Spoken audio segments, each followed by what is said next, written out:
Maaf ulangi, tidak lihat selama terjadi. Yang kehormati Bapak Tukan, Ibu Ketua Dewan Wanita Persatuan yang sudah menjamin istana negaranya, Bapak Kepala Biro, Bapak Kabak Kasulat, Kasubsi,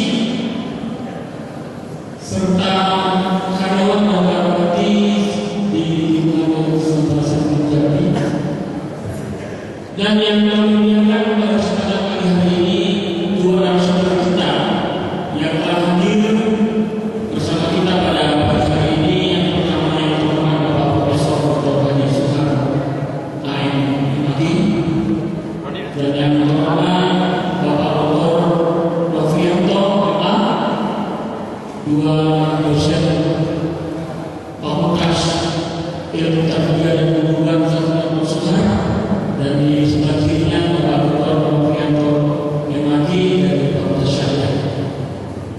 Baik Bapak Ibu hadirin yang berbahagia, kita awal yang kita pada pagi hari ini dengan tema aplikasi nilai sholat dan belajar terhadap kepemimpinan dan kedisiplinan.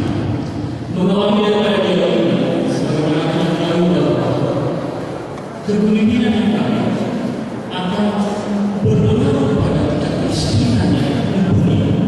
Apabila kepemimpinan dan disiplin menyatu jadi satu sebuah institusi, maka kualitas mungkin jaminan untuk keberhasilan dalam sebuah organisasi akan baik mencapai sasaran dan tujuan daripada misi Allah. Alhamdulillah, alhamdulillah, subhanallah, sallallahu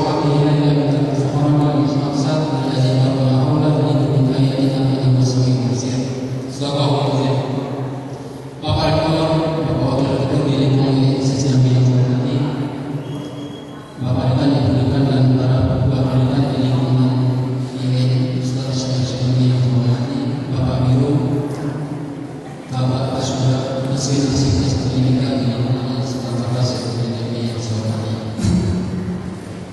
Bila sekolah malam bersama kita sampaikan kepada Allah Subhanahu Wa Taala, dengan pada siang ini kita diberi kesempatan untuk masuk ke dalam bertafakkur tentang makna keselamatan yang nantinya sudah pada yang lalu. Selawat salam disampaikan kepada Nabi kita yang ada semua menentu peristiwa spiritual yang pernah beliau rasakan ketika kita pada hari ini. Bapak Ibu yang saya hormati, yang tadi pada siang ini dengan bayangan yang ini seperti dibaca bersemalam, walaupun semalam itu tak panas, dan ini sebenarnya ya mirip sebenarnya sini. Kalau Pak Soeharto kata badannya mungkin ya nomor 1% antara ini, tapi mohon aligorisnya tidak jauh seperti itu gitu. Tapi kabarnya sama seperti praktisnya. Baik Bapak Ibu semuanya, yang ini kita sampaikan pada saat ini adalah bahwa menuntut Islam yang pada hari ini adalah suatu yang luar biasa. Dan kenapa sangat luar biasa? Karena bertepatan dengan situasi yang terjadi di lingkungan kita ini juga dalam skala nasional.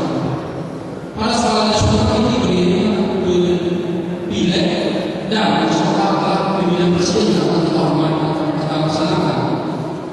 Ini momentumnya pertama.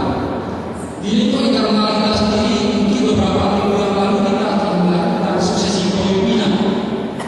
Beberapa rekan sudah dipilih selamat dengan Usudin, Bapak Suhaimi, juga dengan Fakultas Syariah yang terpilih nanti Bapak Dr. Bahrul Ulum, juga di Tarbiyah Bapak Bahrul Bapak Kasulat.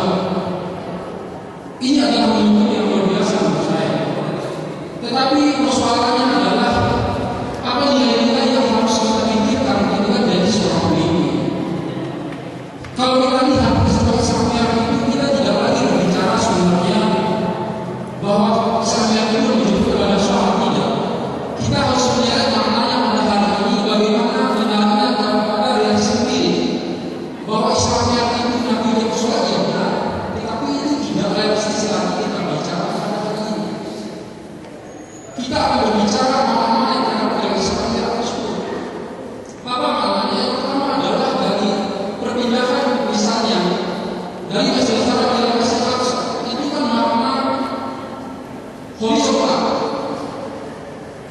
Kemudian ke atas, istilah tahap spiritual itu adalah apa vertikal yang kelima, Allah Subhanahu wa Ta'ala.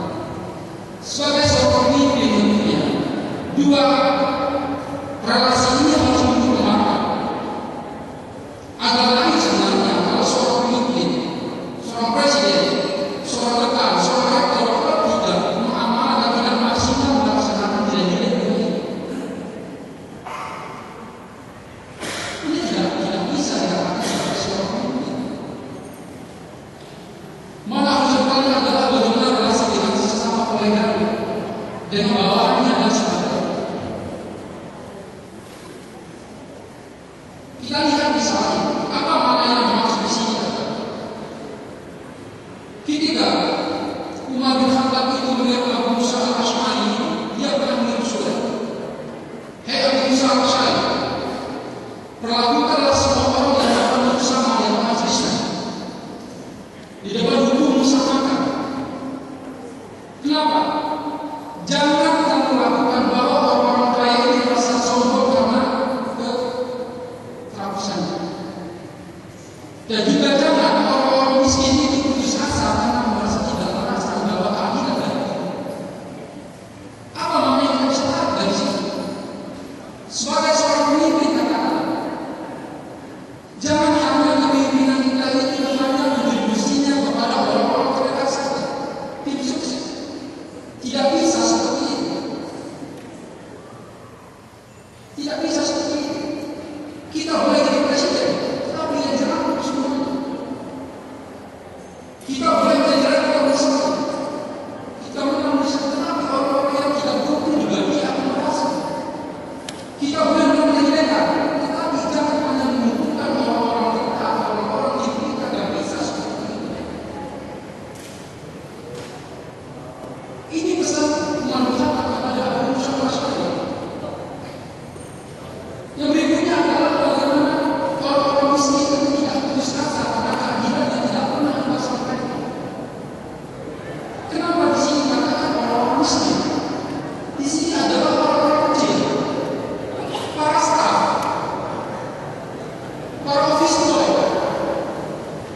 Kalaulah seandainya seorang staf, seorang yang biasa tidak merasa putus asa dengan keadilan seorang pemimpin, artinya dia merasa careless, cuek, tidak berharap lagi keadilan dari seorang pemimpinnya, maka dapat dipastikan mana seorang itu tidak membekas, tidak ada indikasi positif yang mana seorang pemimpinnya.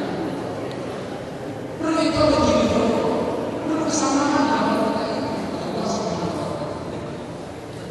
Tetapi bisa tidak tidak boleh dibesarkan mereka tidak. Perlu tazkiyah atas, perlu ujian diri, perlu ujian diri. Itulah makna yang saya sampaikan ketika kenapa saudara Isya itu dilakukan pada malam hari. Malam hari itu secara bisa makna bahasa pada malam hari. Ada juga makna alegoris bahwa kita seorang pemimpin harus bertafakur di tengah malam, memikirkan bagaimana sikap baik. Dia tidak akan merasa nyaman kalau dia berada di ruang rahasia setelah stafnya, anak buahnya merasa tidak nyaman.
Maka dahulunya juga surat An-Nahl sebelumnya. Surat An-Nahl adalah surat yang berbicara tentang apa? Berarti ilmu pengetahuan secara dunia. Artinya seorang pemimpin itu harus punya IQ, intelijensi yang tinggi.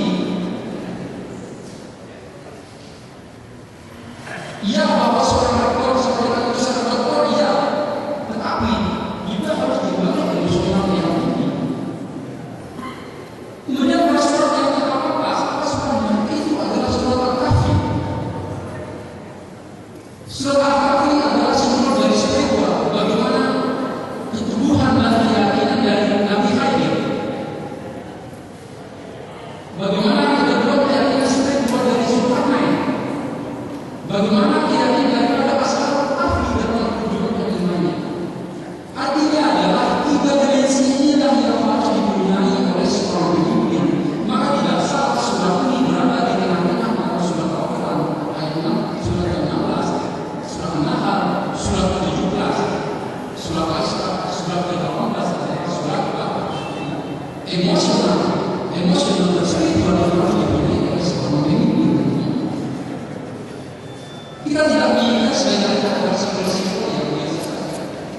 Kalau kita tidak tahu apakah misalnya salawat-salawat yang kita nyanyikan barusan itu, apakah harus setelah itu menangis atau tersenyum? Kita tidak tahu. Apakah harus menangis atau apakah tersenyum? Kita tidak tahu. Kenapa dikatakan begitu? Apakah menangis adalah kamu bersalah kepada kamu peringati maupun Nabi, tetapi makna kenabian salawat itu tidak pernah kamu praktek dalam praktek kerjaan sehari-hari. Itu yang dikasih oleh Rasulullah SAW. Dan Rasulullah akan tersenyum kalau seandainya itu makna salawat itu kita implementasikan dalam kehidupan kita SPT kita sehari-hari. Corporate culture ini yang perlu kita renungkan kembali. Kita tidak ingin hanya makna sebenarnya ini adalah ritual palsu tidak ini seperti itu. Dan tentunya pemimpin itu harus mampu memberikan sesuatu tawaran yang terbaik. Orang mengatakan kepada pemimpin boleh dilakukan orang lampunya, tetapi tidak boleh mematikan lampu orang lain. Jangan kita ingin terang tapi inginkan kita tidak boleh. Kita ingin maju tapi bunuh itu tidak bisa. Yang benar itu adalah dibesarkan saja dalam kita dengan mati setelah bermau itu tidak akan kelihatan. Ini filosofi yang harus kita amalkan sebagai seorang pemimpin. Kita mendapat kawan tidak kehilangan. Itu yang penting. Itu yang penting. Yang kita sampaikan sekali. Kita mendapat tapi kawan kehilangan. Kita beruntung tapi kawan merugi. Yang benar adalah kita beruntung tapi kawan tidak merugi. Kita jadi kepala ini kawan juga menikmati. Ini yang perlu menurut saya kita menyelesaikan perkembangan saat ini. Kita tidak berbicara lagi tentang masih kawin dan masih kasar. Ini adalah relasi manusia antara manusia. Juga relasi kata seperti kalau tentunya yang perlu kita kembangkan. Maka inilah kalau seorang pemimpin mengamalkan surat Al-Isra, emosional, mengamalkan surat An-Nahl sebagai intelijensi, mengamalkan surat Al-Kahfi sebagai spiritualnya, insya Allah inilah manfaatnya yang bisa kita implementasikan sehari-hari agar bangsa ini hanya tidak menjadi semacam ritual palsu dalam kehidupan. Terima kasih. Assalamualaikum warahmatullahi wabarakatuh. Terima kasih kepada Bapak Al-Mahmud. Kita sebut bahwa sampai titik suksesnya dengan kultur kehidupan dan nasib kehidupan kita mendapat Allah. Baik, Bapak Ibu hadirin yang berbahagia, kita selanjutnya kita kepada Bapak Profesor Suhan untuk membahas tentang atau melengkapi wacana baru bagaimana kepemimpinan itu menjadi sebuah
Dia adalah sebuah tantangan yang artinya diminta oleh Rasul Tulis.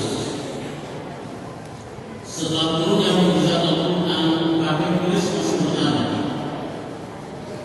Muhammad, kalau kau benar sebagai seorang pemimpin, masih adakah mukjizat lain yang patut kami percaya mendukung usaha dakwah yang membawakan kepada suasana setting sosial ketika kejadian di sebuah daerah itu diliputi oleh dua. Pertama, Islam dan teror ini adalah pintu atau jembatan yang kemudian melahirkan peristiwa hijrah, di mana sebelumnya Rasulullah itu ketika menjawabkan agama beliau kemudian diancam untuk dibunuh, dan terakhir beliau akan diusir dari Mekah. Inilah resiko menjadi seorang pemimpin. Para pasien mengartikan bahwa yang memberikan lagi ilaka fabulis ibunya, ini artinya ingatlah ketika mereka melakukan tipu daya. Lihat ibunya.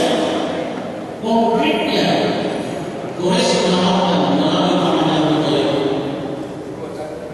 bilang sudah kepada mereka kalau dia mau berhenti mendakwakan agama ini dan dia mau menikah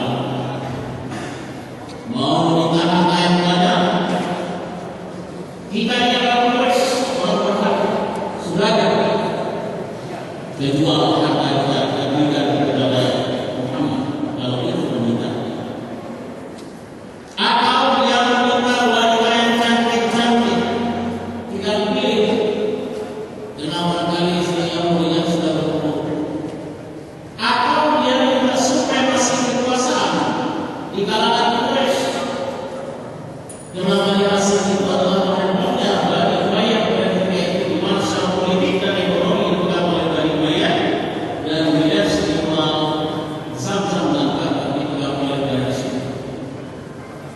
Tapi kalau beliau paman sekiranya Tuhan di tangan kanan dan orang di dalam ini, saya tidak akan menerima itu kalau saya akan bersamaan. Ada yang sekalian terkait dengan masalah kepemimpinan. Ketika Sulaiman berkirim surat kepada Balqis, innahu min Sulaiman wa innahu bismillahirrahmanirrahim ala ta'alu alayya wa kunni muslimin. Balqis memanggil kepalanya, tolong kabarkan kepada saya bagaimana menyikapi surat dari Sulaiman.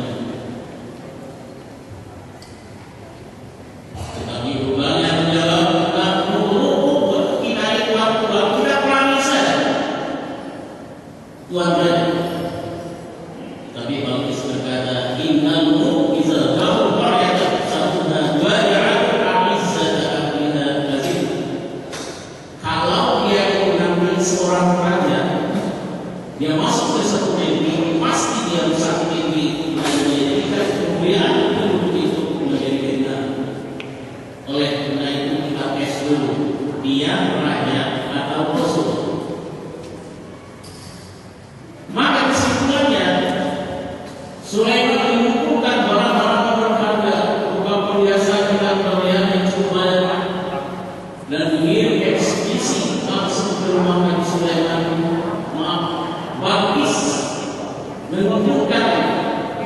Intan kemana supaya dan kemudian ekspresi itu sebenarnya Sulaiman untuk menyampaikan hadiah kepadanya. Di sini kita catat kalau Rasul tidak menerima hadiah, kalau raja harus diberi kulit. Ketika itu Sulaiman berkata, apakah kamu kira saya akan menggugurkan tangan saya untuk menerima pemberian raja ini? Pulang, bilang sama Balqis menyerang Abu Ismail.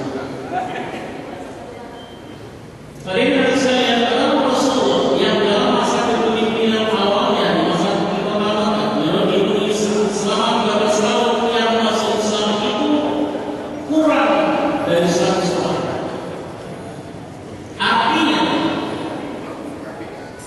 masa perjuangan yang dilakukan pertama kali itu antara modal dan hasil dan produk itu sangat tidak seimbang. Tapi beliau diingatkan oleh Allah, kalau ada umat, kalau ada nabi dan rasul sebelum engkau mendapat tantangan dari Rabb, maka engkau jalannya baik yang sesuatu dapat masalah kaum Islam. Nah, dalam aspek ini yang namanya pemimpin itu tantangan itu sudah biasa. Jadi saya ingat yang ini rektor itu kayaknya sudah tahu siapnya praktikum demo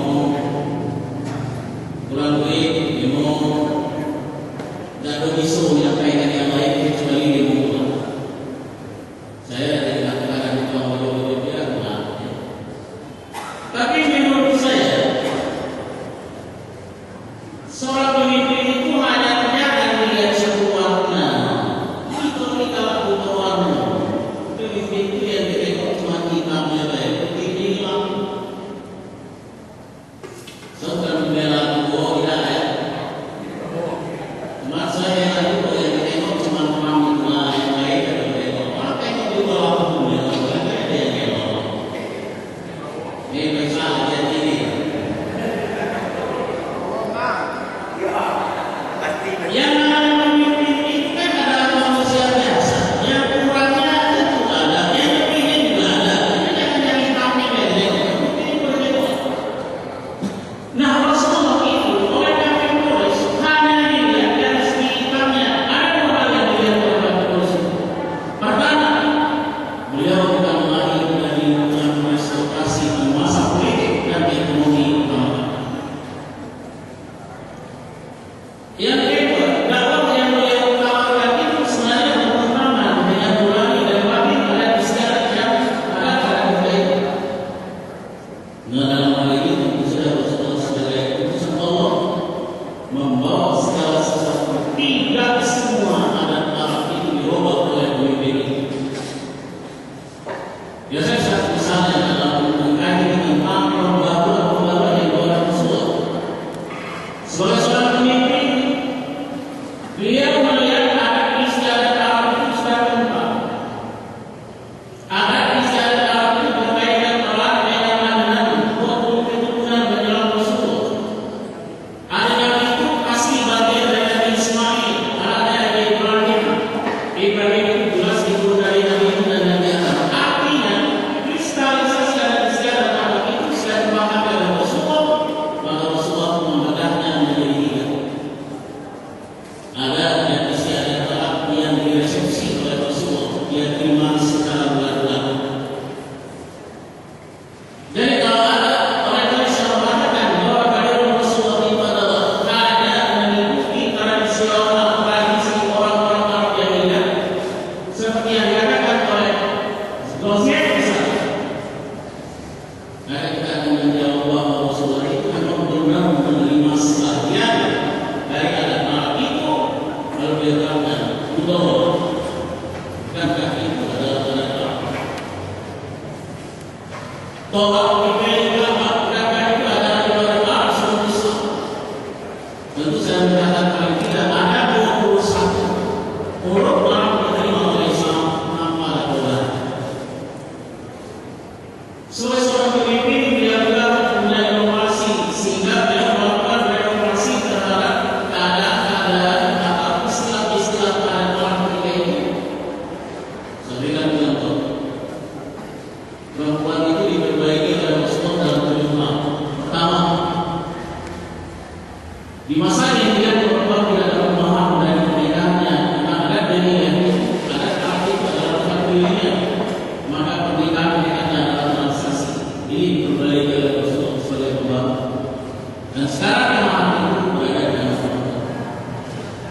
Jumlah bilangan istri, apabila Rasulullah masuk Islam istrinya 10, Rasulullah mempersilahkan untuk menceraikan yang 6 dan benarnya. Jumlah bilangan nafkah kita, warisan kaum perempuan, itu semuanya adalah kebaikan-kebaikan. Maka para kesini Rasulullah sebagai pemimpin melakukan reposisi dan renovasi terhadap apa yang mungkin pada ketika itu sudah dalam apa, tetapi Rasulullah melihat pada jalan lain. Dalam konteks dalam kepemimpinan sekarang, maka kepemimpinan yang hanya bersifat tradisional yang pemimpin soleh itu bukan banyak teorinya, belum banyak di kalangan yang itu mau keluar dari keyakinan, apalagi kalau keluar dari masyarakat proyek UKP, kampung proyek dan sebagainya. Dan yang ketiga, Rasulullah SAW berani menolak hal-hal yang bertentangan dengan agama. Nah, di sini mengenai keberanian. Rasulullah mengatakan beberapa hal yang menunjukkan kepada saya, meskipun itu Islam menolak, sudah menjadi bagian dari kehidupan masyarakat, tapi supremasi hukum, keadilan dan perintah dalam jauh di atas itu. Implikasinya adalah kepada siapapun itu harus dilakukan. Kalau itu suatu dan perintah, itu selalu kewajiban. Maka di situ pemimpin harus berani mengambil tindakan. Ini yang dilakukan oleh Rasulullah. Hadirin sekalian, tentu saja Rasulullah membawa perintah salat. Ada 7 nilai kepemimpinan yang ada dalam salat itu. Satu di antaranya yang saya lihat ini, kalau imam sedang sholat dan ada yang salah, maka tolong makmumnya jangan didiamkan. Yang laki-laki bacalah subhanallah, dan yang perempuan tentukanlah tangan kanan ke atas tangan kiri. Cuma Kaisar jangan duduk demo. Itu karena laki-laki dulu itu akhirnya demo ya, bikin surat petisi kan itu. Ingatkan dengan watawasau bil haq wa tawasau bis sabr. Jangan ada soal yang lain ketika imam mengucapkan takbir dengan menyebut Allahu Akbar, tolong makmumnya jangan pakai bahasa Allah yang dalam. Ini yang memakai Allahu Akbar, makmumnya memakai oh my God, you are great. Ini yang tidak selama. Katanya ada makmuman, tapi imamnya kagak tahu makmumnya begini. Ini imamnya punya program, makmumnya melihat program baru, tidak sempurna. Dan Pak Imam, kalau memang mau jadi imam, sebelum mereka takbir, tengok di belakang kursi Jawa Perhadas, ada orang yang disolat di dalam. Jadi kami mau batal, makmumnya tak ada yang seperti lagi imam, akhirnya mengikuti solat kita ditunda sampai waktu yang belum ditentukan. Makmum yang baik tidak boleh mengganggu imam. Ini imam bertanya bahwa assalamualaikum. Imam ini turun lagi, karyawan balik keluar. Karena saya pernah mengatakan sebagian besar karyawan itu tidak ikut imam, kena penyakit influenza, lambat masuk cepat keluar, datang lambat balik cepat. Maka Pak Wiranto ini lebih unggul dari strategi mengaktifkan penyakit influenza yang ada di India ini. Sahabat semuanya,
Baik Bapak Ibu yang berbahagia, kita masuk kepada acara berikutnya, yaitu sesi komunikasi pertanyaan dan memberikan tanggapan dari para sumber kita dalam yang dan untuk itu kami mohon kepada panitia untuk bisa menyesuaikan mic kepada Bapak Ibu yang ingin bertanya. Pertama kami buka dari sayap kiri, Pak Dr. Faisal kandidat, dan di sebelah kanan Pak Dr. Rafiq kandidat, dan di sebelah di tengah Pak Rafiq, di sebelah kanan emansipasi wanita, ibu-ibu dipersilakan. Tidak, kita kembali ke tengah Bapak Dr. Faisal kandidat di disertasi. Ini kata Pak Promotor dalam begitu yang mereka memotivasi dan promotor juga begitu dan kita memotivasi. Baik, kita awali pertama dari Bapak Faisal. Singkat saja Bapak waktunya sebelumnya. Terima kasih kepada Bapak Ibu yang hormati. Pertama, saya berada di bagian bawah bertanya kepada narasumber. Saya narasumber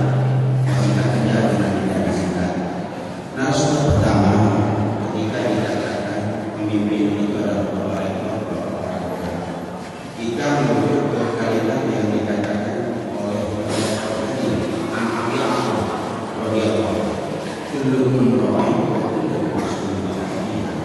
artinya yang namanya pemimpin itu adalah setiap usaha. Ketika kita menuju kepada Rasul, ada 4 sifat yang tidak bisa kita tinggalkan. Satu di antaranya adalah tabliyah.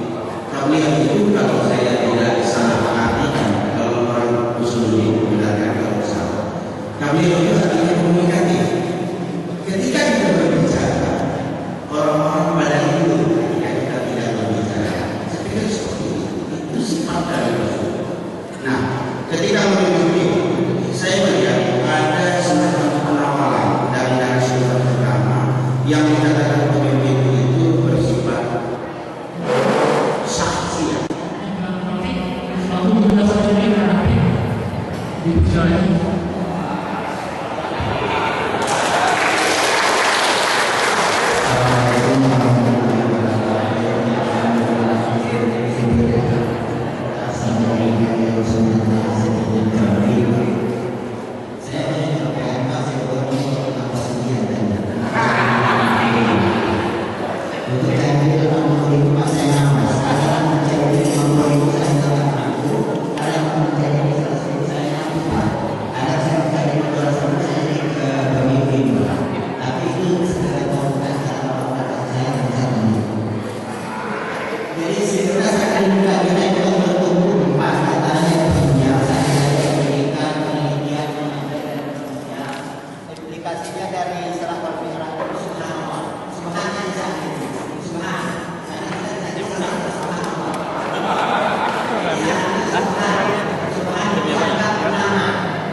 Saya ambil aja indikasi nilai 100 itu saya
Memang satu itu di bawahnya psikologis